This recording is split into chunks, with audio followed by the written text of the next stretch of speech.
Rumors, rumors, rumors. What do the reports say the Pacers could do this summer, whether it be in free agency, the draft, or more? We'll talk about all the early ones in this off-season cycle on today's Locked On Pacers podcast. You are Locked On Pacers, your daily Indiana Pacers podcast, part of the Locked On Podcast Network, your team every day.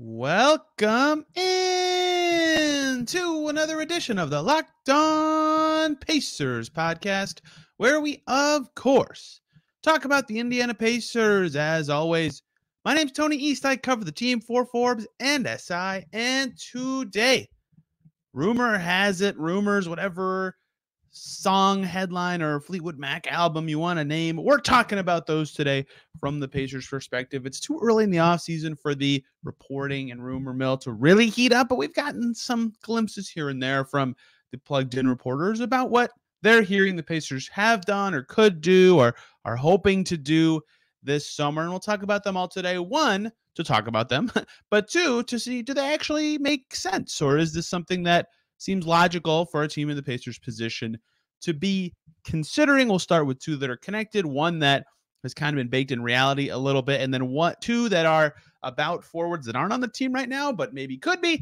We'll see. We will start, though, with Mr. Mark Stein, longtime NBA scribe, writing about in an article about the finals and Kyrie Irving and many NBA transactional items. He says the rumbles are rising in volume that Indiana, which holds 3 first-round picks in the June 22nd draft at number 7, number 26, and number 29, will be looking to move up higher on the board on draft night. Then his next point says, in related news, pretty much every team above the Pacers that didn't win the right to draft Victor Wembanyama with the number 1 overall pick, like San Antonio, is already being mentioned as a candidate to shop its upper echelon pick for win-now considerations.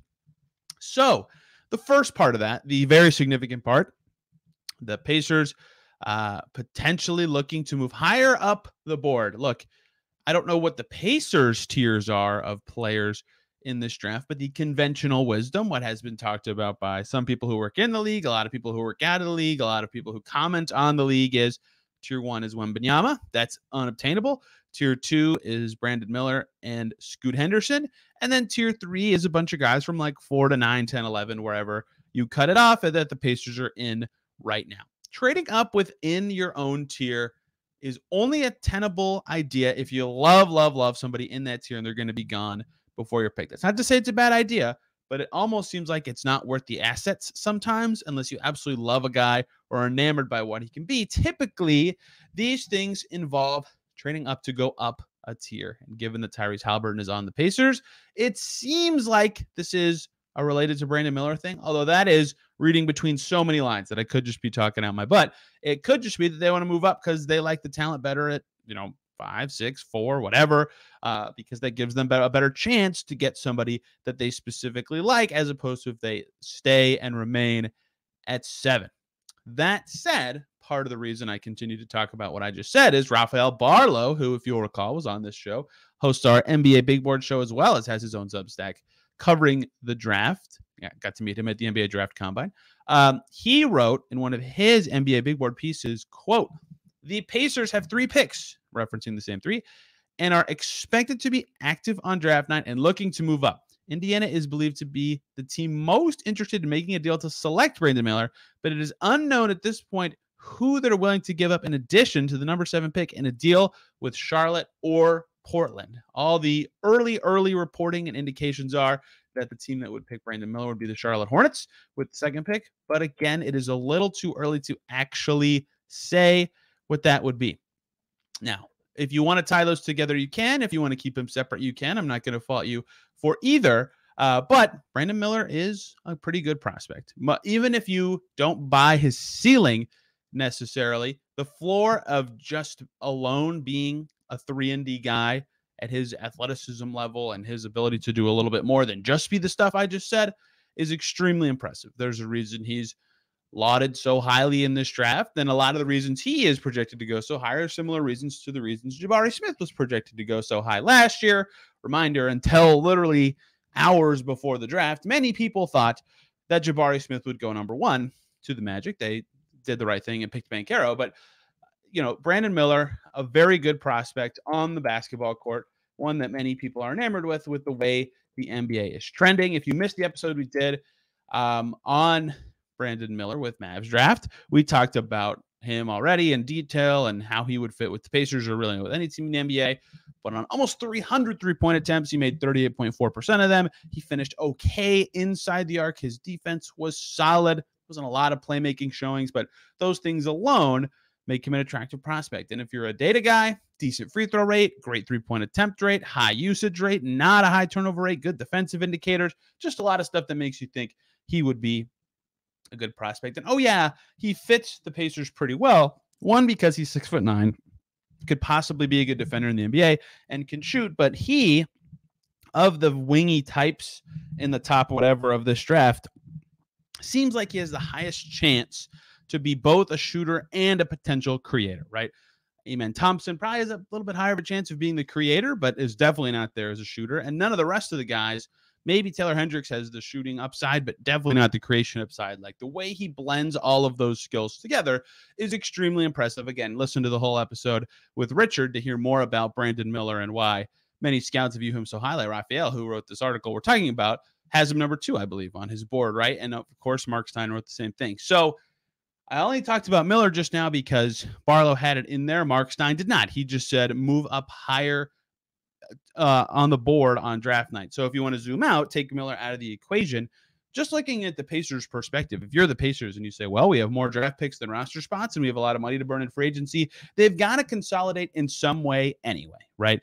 Maybe I guess they don't have to, air quotes on have to, do that, but they're going to need to find a way to somehow use their assets in a way to fill their roster and not have to waste them or trade them away, or it's going to be hard to use them all constructively. They're going to have to be creative, and maybe one of those ways is just to move up. They have 5 picks, and there's no way they're adding that many rookies. They've said that on the record multiple times, which is unique for a franchise to do. So if that means moving up in the draft to get a guy you love, and maybe it's a high price, but you're willing to pay it just because of your team situation and where you're headed, and getting a really, really high, solid pick makes a lot of sense for a team like the Pacers right now, who want to make the playoffs next year, but also have their best core players at age 23 and 21 years old. They're kind of towing the line between two paths. And so using your draft resources to get better draft resources not only allows you to get a better prospect, but then frees up your roster spots to be used on free agents that can help you right now on the playoff chase, right? There's just a lot of reasons that moving up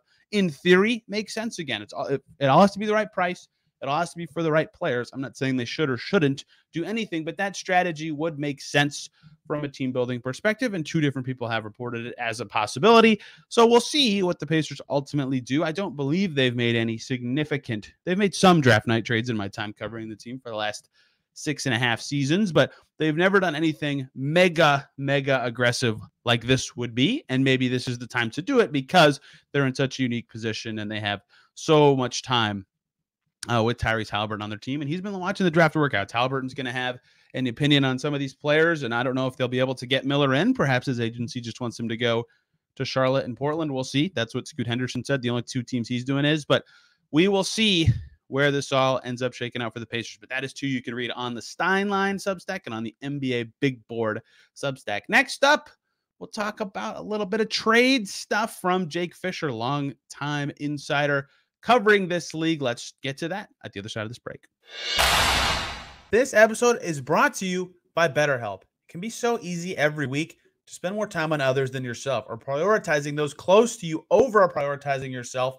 But instead, we spend all of our time giving. It can leave us feeling stretched thin and burned out. Therapy can give you the tools to find more balance in your life, so you can keep supporting others without leaving yourself behind. I often have to think about this, given the way my life has been recently with lots of work and travel going on. And it's very important for people to learn positive coping skills and setting boundaries. It empowers you to be the best version of yourself. And it isn't just for those who've experienced major trauma. Therapy can be for anyone. And if you're thinking of starting, give BetterHelp a try. It's entirely online, designed to be convenient, flexible, and suited to your schedule. Just fill out a brief questionnaire to get matched with a licensed therapist and switch therapists anytime for no additional charge. Find more balance with BetterHelp. Visit BetterHelp.com/LockedOnNBA today to get $10 off your first month. That's BetterHelp, HELP.com/LockedOnNBA. Thank you, as always, for making Locked On Pacers your first listen today and every single day. Check out Locked On Heat and Locked On Nuggets for your next listen. Get the opinions on the finals. How is this all going to go down? It's almost over. Potentially. I'm recording this a few days in advance, so I'm trying to half spoil it, but also not spoil it because I don't know what's going to happen in the future. Either way, let's continue talking about Pacers rumors. Hopping over to Jake Fisher, who wrote a really great long piece about the top 10 of the draft in general, with reporting on basically every single team and what they might decide to do, right? The Rockets, he says, fielding interest for the 4th overall pick. There you go. Hey, look, the Pacers who might be looking to trade up could be interested, right?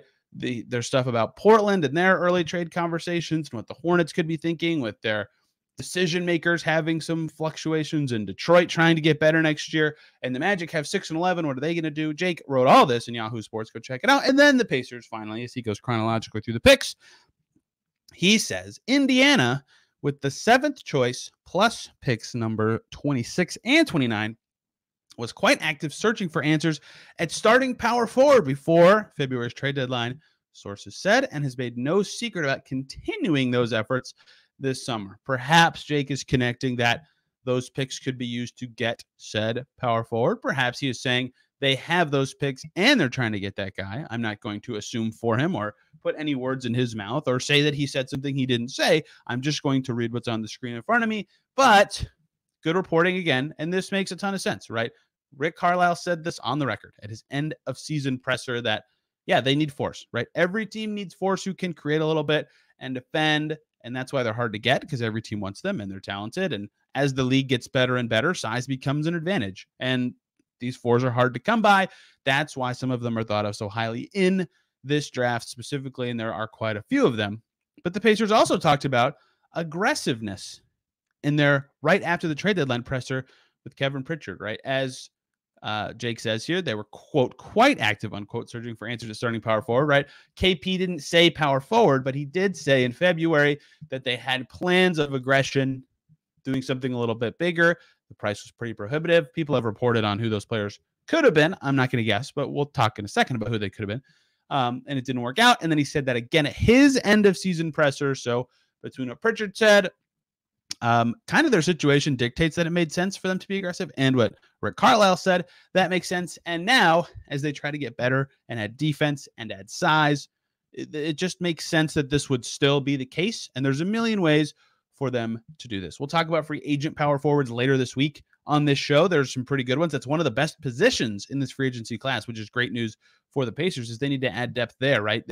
Whatever you consider Nesmith and Duarte and Jordan Nwora, like, they do not have a lot of force on their team, especially if O'Shea Brissett and or James Johnson is not back on the team. Like, they need guys pretty bad. So not only are they going to want players at that position because they haven't had one in a long time, but also because the guys that are left are, you know, more so role players than significant starters or upside players, things like that. Now, who could this player be?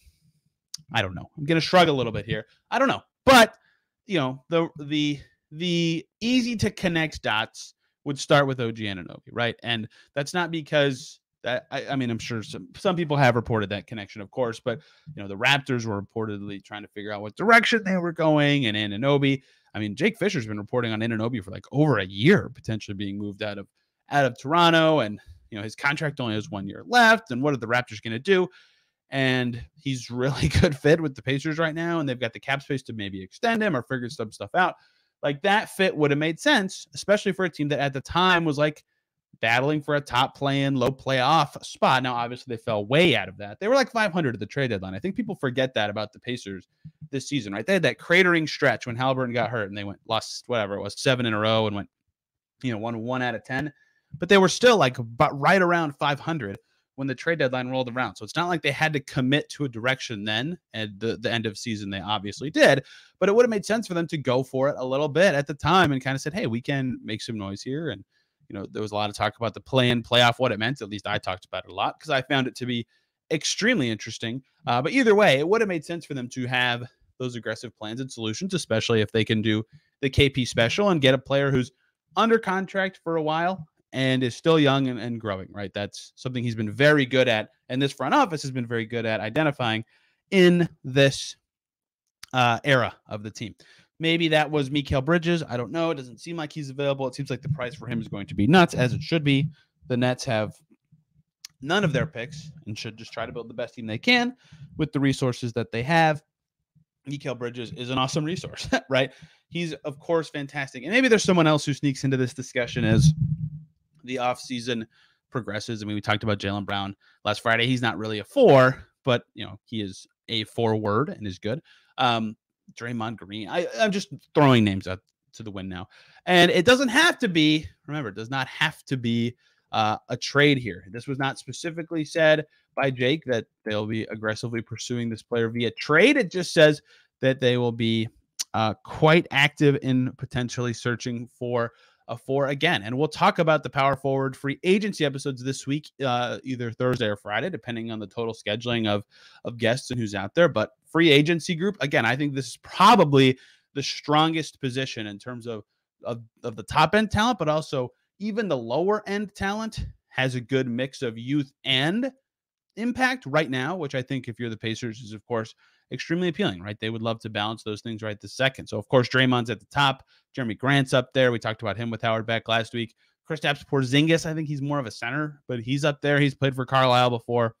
Harrison Barnes, who's played for Carlisle and with Halliburton before, is a free agent. Kenyon Martin Jr., PJ Washington's only 25. Grant Williams is only going to be 24 when next season starts. How about Tyrese Halliburton's one of his close friends in the league, Georges Niang, who isn't like a really attractive signing, but is a very good player, and shooting is really helpful in the NBA. And there's still a lot more good names I haven't even said yet that are at least rotation level guys. I could go on and on down the list.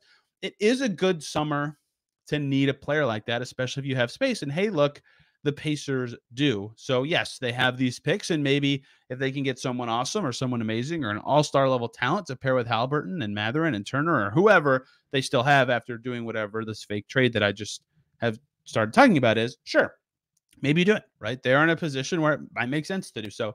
But also, given the strength of this free agency class, being quite active in searching for answers at the power forward spot, to continue to use his words, could be a little easier this time. It might not require the draft picks. That said, another person connecting picks and forwards and trades for the Pacers. I'm not saying the Pacers will or won't make any trades, but that's two in a row that are sort of similar in terms of using draft capital, potentially at least, to get what they want. And that makes sense in their situation, right? I've banged this drum too much this summer, but given the Pacers' position, I got to keep saying it so everybody has it ingrained in their head.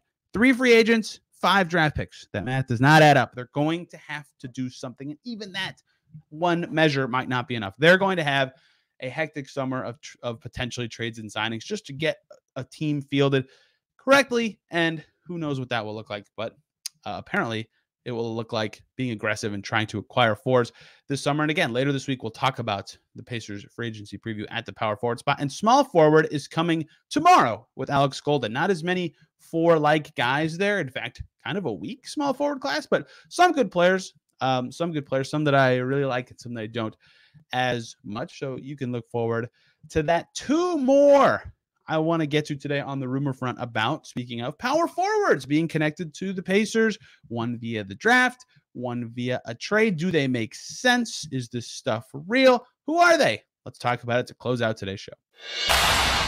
One more break here, guys, so I can talk to you about PrizePicks, who are running a $1 million daily Superflex promotion during the NBA Finals. Today could be the last day to try. One PrizePicks user will give a chance of becoming a millionaire. One entry placed after 8 a.m.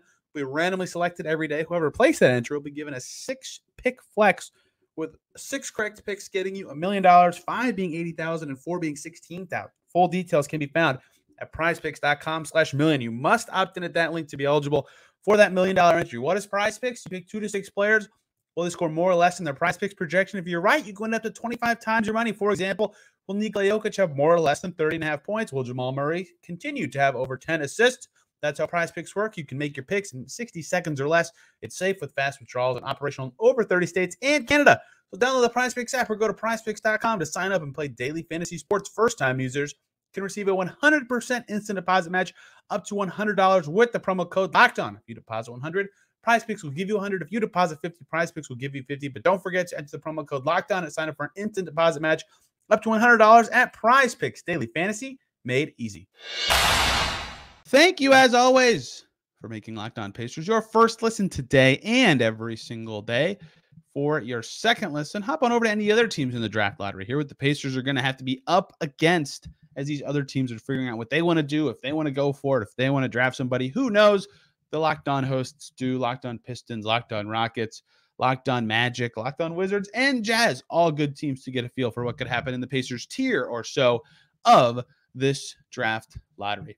Let's first talk about a Pacers rumor from this offseason about the draft. The draft. This is a player that I have not watched hardly any of in this draft cycle that the Pacers reportedly made a promise to. Very interesting.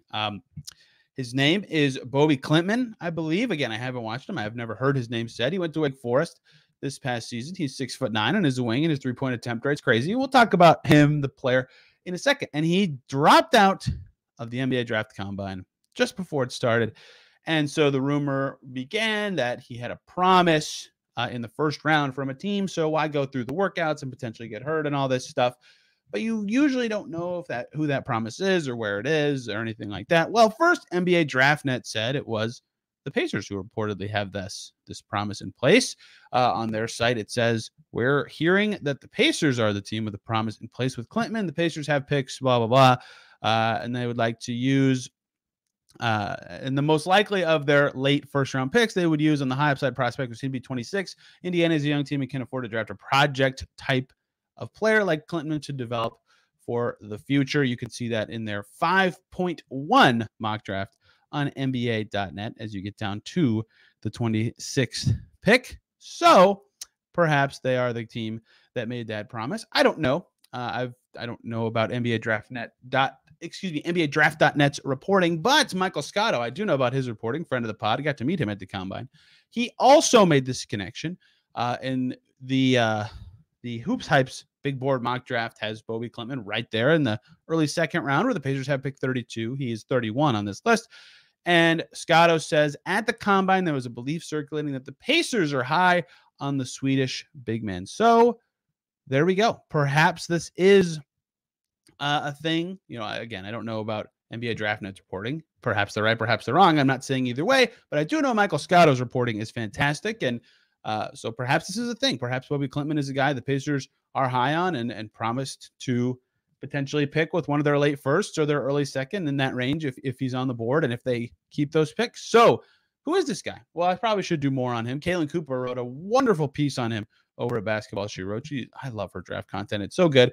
It's such a unique way to talk about these players. Well, the high level stuff, Bobby Klintman, Swedish big, like I said earlier, 6'10", and he shot 37% from three this past season with the Demon Deacons, 76 attempts though, so not a high volume. In fact, he didn't play a ton, about 20 and a half minutes per game, came off the bench, right? 5.3 points per game, 4.5 rebounds.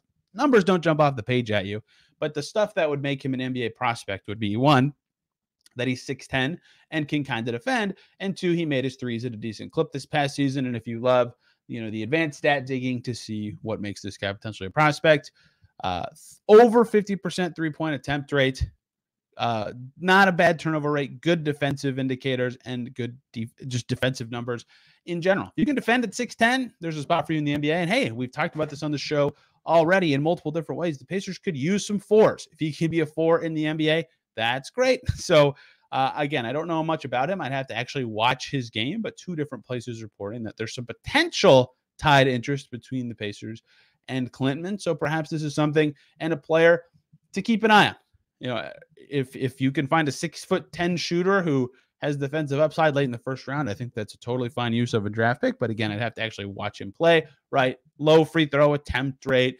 His true shooting percentage is really low.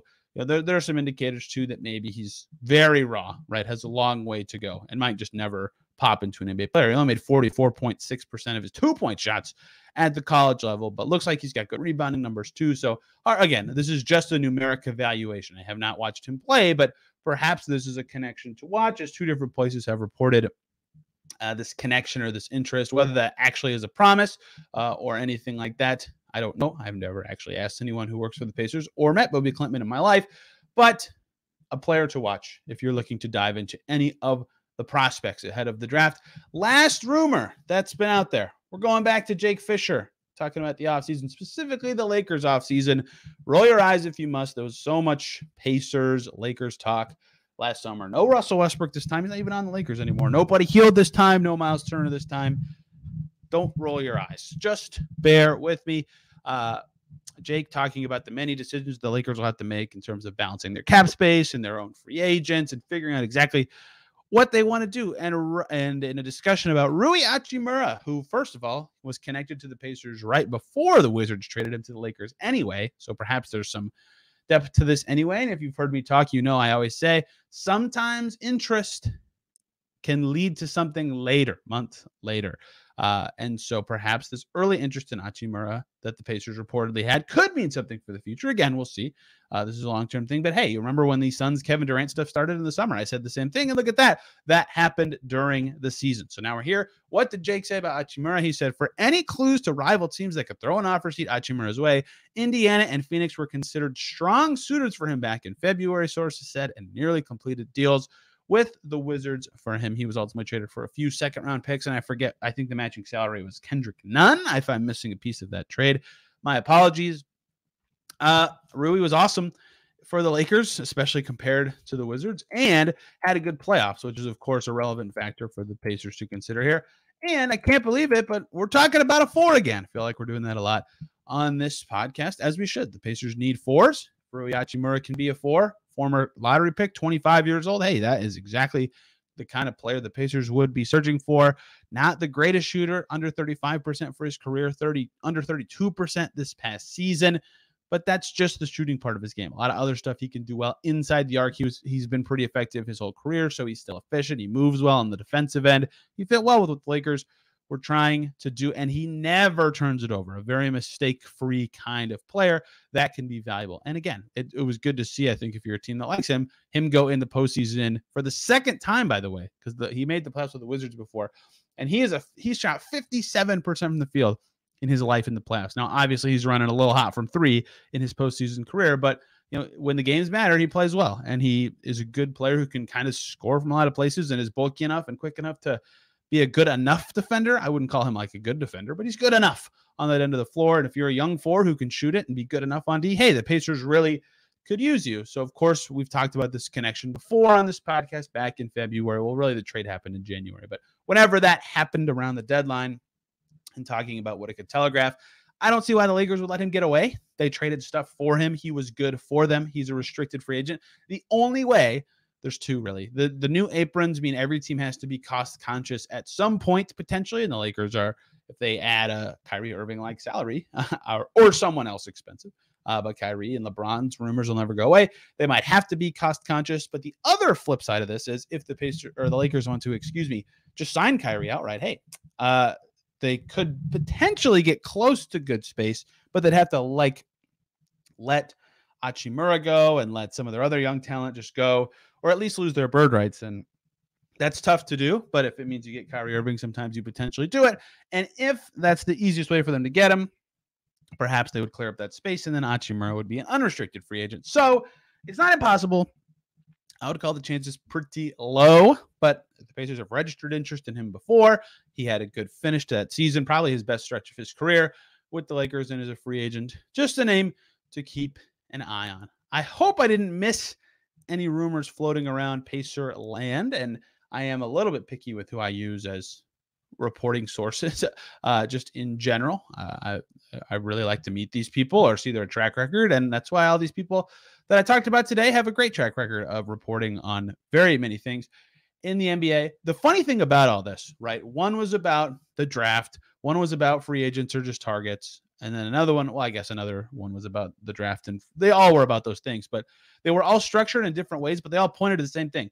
Pacers want 4s. They want some 4s, whether that's Brandon Miller or Rui Hachimura or Bobby Klintman or someone else. The Pacers want 4s. That is not a secret. I can report that. They've said it on the record several times. Looking at the roster, it just makes sense. Who that's going to be, who knows, but all the rumors are pointing that way. All the team building signs are pointing that way. All the resources are pointing that way. And that's why the Power Forward episode later this week will be one that you don't want to miss. Ethan Krieger will join me to talk Pacers Power Forward free agency options. Hope you guys enjoyed today's show. Back tomorrow with Alex Golden talking about small forwards the Pacers could pursue on the free agent market as this progresses. And we'll do Anthony Black prospect breakdown as well as Taylor Hendricks this week. Hope you guys enjoyed today's show and had a wonderful weekend. We'll see you soon.